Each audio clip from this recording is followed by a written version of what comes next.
By the spring of 1945, the Third Reich was no longer a sprawling empire. It had shrunk into a series of concrete holes in the ground.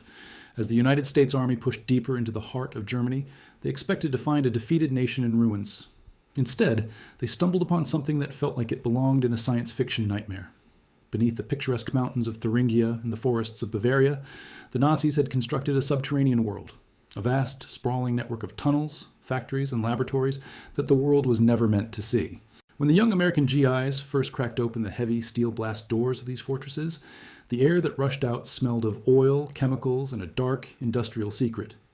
What they found inside would not only change the course of the war ascend, but would lay the foundation for the entire space age and the Cold War. This wasn't just a hideout, it was the birthplace of Hitler's wonder weapons, the Wunderwaffe. For the American soldiers of the 80th Infantry Division, the war had been a grueling march through mud and blood. But when they reached the Owl Mountains, they found something that defied logic. They discovered Project Riese, the giant. Imagine a series of 7 massive underground installations carved directly into solid rock. There were miles of tunnels, some large enough to fit entire train systems, all reinforced with thousands of tons of concrete. As the Americans entered with their flashlights cutting through the thick, stagnant dust, they realized they weren't looking at a bunker. They were looking at a subterranean city. One American sergeant later described the scene. It was like walking into the future while being surrounded by the dead. The scale of it made no sense. Why build a city under a mountain when your empire is burning on the surface?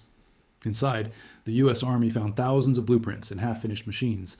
There were strange, bell-shaped housings and propulsion systems that looked nothing like the piston engines used by the Allies.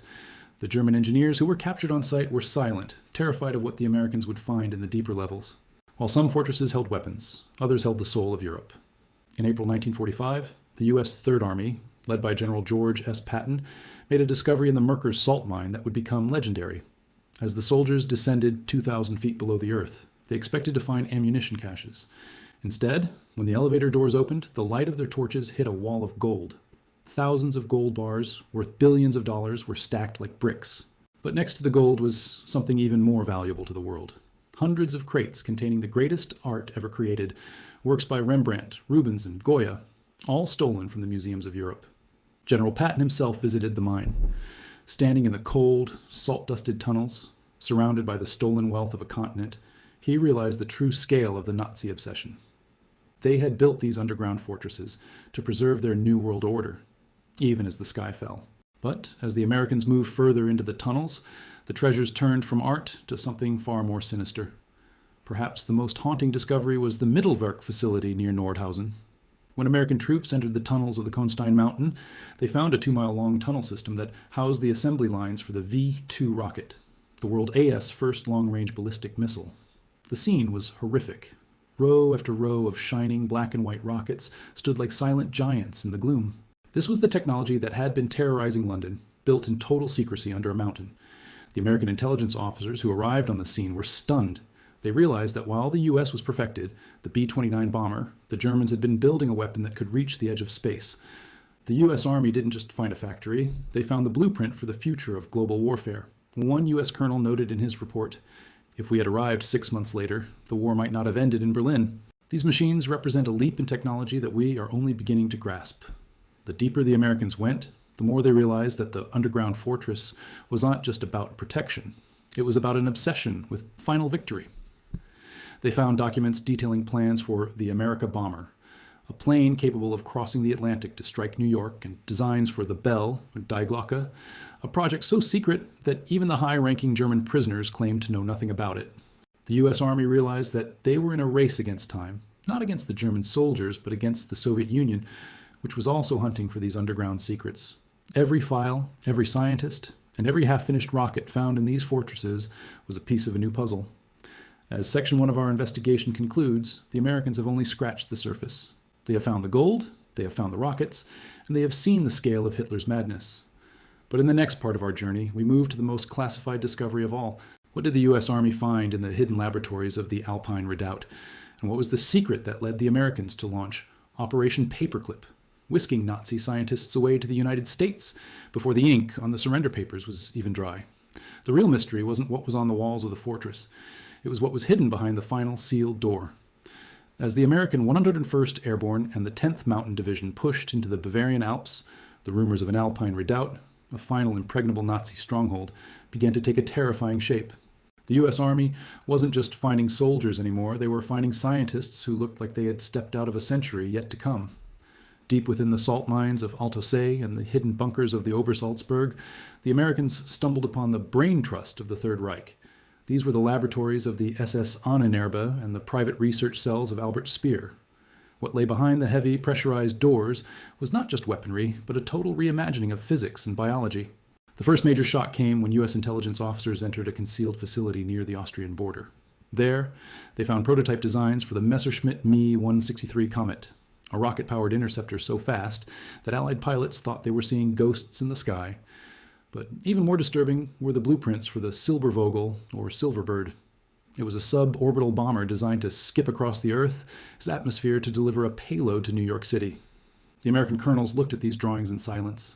They realized that while the U.S. was winning the war of the present, the Nazis had been preparing for a war of the distant future. But the wonder weapons weren't the only things hidden in the dark. In a remote facility near the Harz Mountains, American GIs discovered a room filled with strange, glowing tubes and lead-lined containers. They had walked into a primitive nuclear laboratory. The Americans, who were secretly working on the Manhattan Project, were horrified to see how close German physicists had come to harnessing the power of the atom. This statement wasn't just a boast, it was a prediction. The U.S. Army began to uncover documents related to Project Bell, Die Glock. According to the recovered files, this was a device that supposedly experimented with anti-gravity and vortex energy. While many modern historians debate the reality of the Bell, the reaction of the U.S. military at the time was one of extreme urgency. They immediately classified every document and moved the equipment under heavy guard. The discovery of these fortresses triggered what would become the greatest intellectual heist in history. General Leslie Groves and the U.S. High Command realized that the Soviet Union was racing from the east with the same goal, to capture the scientists. This gave birth to Operation Paperclip. The mission was clear. The U.S. Army had to find, secure, and recruit the men who had built these underground nightmares before the Red Army could reach them. The American soldiers who had spent years trying to kill these men were suddenly ordered to protect them. They found Wernher von Braun, the man behind the V-2 rocket, hiding in a mountain resort. To the average GI, it felt like a betrayal.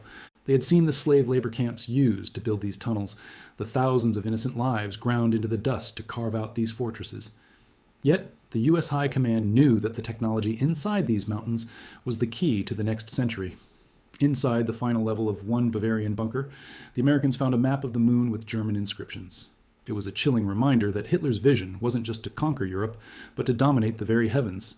As the American trucks began hauling away tons of documents and crated machinery, the soldiers realized that the fortress wasn't truly empty. The ghosts of the science they found would follow them all the way to the moon and beyond. But there was one fortress left. One that didn't hold rockets or gold, but something far more personal to the Führer himself, a place where the final, most desperate secrets were kept. While the world focused on the crumbling front lines, a specialized unit of the U.S. Army, Counterintelligence Corps, CIC, was tasked with a different kind of hunt. They weren't looking for tanks, they were looking for the paper heart of the Third Reich. They wanted the private letters, the personal diaries, and the hidden psychological profiles of the Nazi leadership. In May 1945, when American troops reached the Obersalzberg, Hitler-esque mountain retreat in the Bavarian Alps, they found a smoking ruin above ground. But beneath the charred remains of the Berghof lay a massive, multi-level bunker complex that was virtually untouched.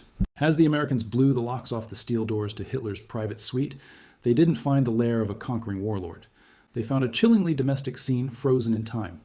The air was thick with the smell of expensive tobacco and expensive perfume, a sharp contrast to the smell of death in the cities below.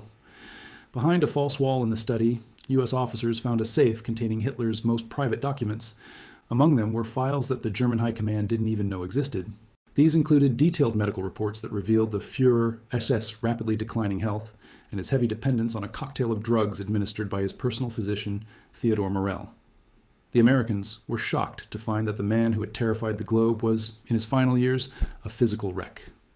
But the medical files were only the beginning. Further into the bunker, the Americans discovered a room that was sealed with a double vault door. Inside was a map table, but it didn't show the battlefields of Russia or France. It was a map of the world, divided into administrative zones for a post-war era that never came. One American captain remarked in his report, "It was bone-chilling. They had already renamed the cities. New York, London, and Moscow had new German names. They weren't just planning to win a war, they were planning to delete history and start a new one from scratch." In the deeper vaults of the Obersalzberg, the U.S. Army found something that baffled the soldiers. Alongside stolen masterpieces by Da Vinci, there were crates filled with ancient religious artifacts. Hitler's inner circle, particularly Heinrich Himmler, had an obsession with the occult. The Americans found ancient spears, medieval occult manuscripts, and strange Germanic artifacts that had been hunted by the SS from across the globe. For the American GIs, this was the most confusing discovery of all. They realized they weren't just fighting a political party. They were fighting a cult that believed these ancient objects held supernatural power. As the U.S. Army pushed into the ruins of Berlin to link up with the Soviets, they found the Führer bunker, the site of Hitler's final days. In the scorched courtyard above the bunker, American investigators found a pile of ash that had once been the private archives of the Nazi Party. But not everything had burned. In a small, hidden safe in the lower levels, the Americans recovered the final testaments of the Nazi leadership. These documents revealed the bitter infighting, the betrayals, and the sheer madness that took hold as the American steel rain fell on Berlin. The soldiers found Hitler's personal belongings, his gold-plated pistols, his watercolor paintings from his youth, and even his private cinema. It was a surreal moment for the American troops. They were standing in the very room where the orders for the Holocaust and the destruction of Europe had been signed. One U.S. Army photographer wrote, "It felt like the air in here was poisoned. Even though the man was gone, the evil was still stuck to the walls. We found his glasses on a desk, a half-finished tea. It was as if the devil had just stepped out for a moment." What the U.S. Army found in these private vaults provided the primary evidence for the Nuremberg trials. Without these hidden caches of documents, many of the Nazi generals would have claimed they didn't know about the atrocities. But the Americans had found the proof, the signatures, the photos, and the meticulous records that the Nazis, in their arrogance, thought would be the Bible of their new empire. The American discovery of the Führer's personal world destroyed the myth of the Stilltwilling invincible leader. It showed a man who was obsessed with the past, terrified of the future, and hiding behind miles of concrete while his people died. By the spring of 1945, as the German military machine collapsed, a new mission emerged for the U.S. Army, Project Safehaven. The goal was to stop the Nazi leadership from smuggling their stolen wealth out of Germany to fund a future Fourth Reich. The Americans knew that the Nazis had plundered the central banks of every nation they occupied, but the question was, where was the gold? The answer lay deep beneath the earth, hidden in places that seemed to come straight out of a dark adventure novel. In April 1945, the U.S. 90th Infantry Division made a discovery in the Merkers salt mine that would become the greatest treasure haul in human history. After a tip from a local civilian, American soldiers blew open a 3-foot-thick steel door 2,000 feet underground. What they saw left them speechless. In a room 75 feet wide and 150 feet long, there were over 7,000 numbered bags filled with gold coins, and thousands of gold bars stacked like firewood. But as the American flashlights moved deeper into the darkness, the horror of the wealth became clear. They found crates filled with gold tooth fillings, wedding rings, and silver eyeglass frames, plundered from the victims of the concentration camps. General Dwight D. Eisenhower himself descended into the mine to see the hoard. He stood in silence, looking at the piles of stolen wedding rings, and told his officers, "The world must see this. If we don't document it, in 50 years people will say this never happened." While the Americans were securing the mines, intelligence reports began to surface about the ghost trains. These were armored trains loaded with the remaining gold of the Reichsbank, sent toward the Alpine Redoubt to keep it out of Allied hands. The most famous was the Hungarian gold train. In May 1945, U.S. forces intercepted a massive train in Austria consisting of 46 cars. It was filled to the ceiling with gold, jewelry, oriental rugs, and crates of silver plate. The value was estimated at over $4 billion in today's money. The Nazi officers guarding the train surrendered immediately. But the paperwork found on board revealed a chilling plan. This wealth was intended to be distributed to high-ranking SS officers to help them escape to South America and rebuild their movement.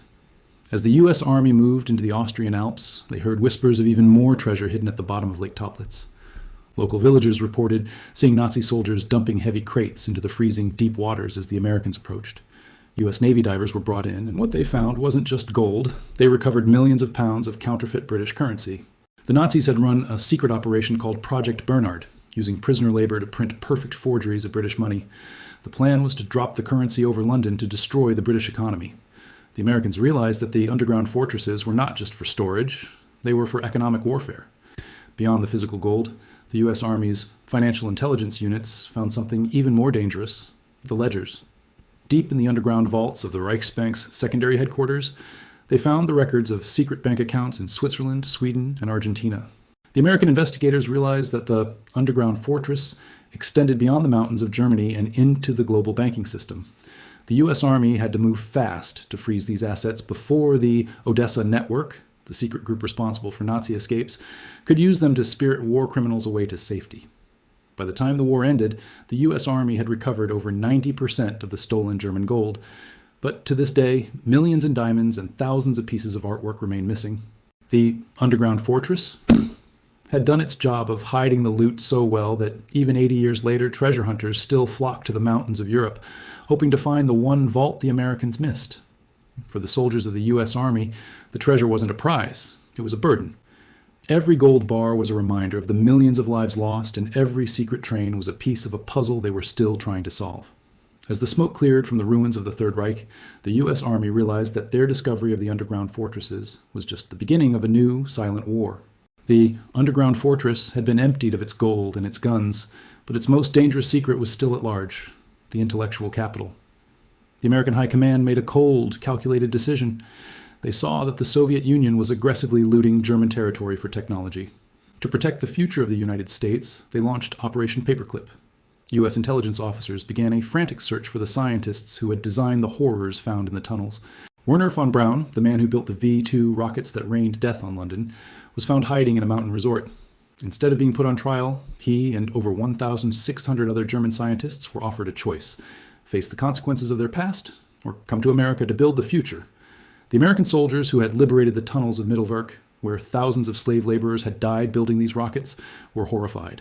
They had to escort the very men responsible for those atrocities to the United States, but for the U.S. government, the goal was survival. They knew that whoever controlled the secrets of the underground fortress would control the 20th century. The discoveries made in those bunkers didn't stay in Germany. They were crated up and shipped to places like White Sands, New Mexico, and Wright-Patterson Air Force Base. The Jet Age. The blueprints for the Me-262 and the Horton-Ho 229 flying wing became the DNA for the first American jet fighters and eventually the B-2 stealth bomber. The space race.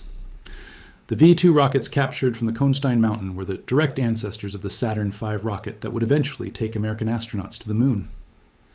Medical and chemical science. Even the dark research found in the chemical bunkers led to advancements in synthetic materials and pharmaceuticals that we use today. For decades after 1945, many of these underground sites remained classified. The U.S. Army sealed many of the tunnels with explosives, burying the remaining secrets deep beneath the earth. They didn't want the technology falling into the wrong hands, and they didn't want the world to remember just how close Hitler had come to achieving a technological miracle. But the legacy of the fortress remains.